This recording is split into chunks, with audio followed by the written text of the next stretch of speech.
Tinawag nila kaming OFWs, Overseas Filipino Workers, pero binigyan namin ng bagong kahulugan. Hindi lang kami bilang sa remittance, kami apoy na gumagalaw sa buong daigdig.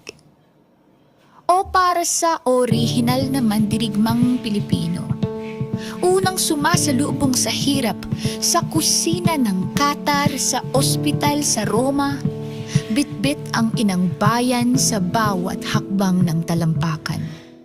F para sa futuro at Filipino worth, hindi lang pera ang padala, pag-asa ang ipinapasa, lakas ang ibinubuga, katotohanan ng pinapasa.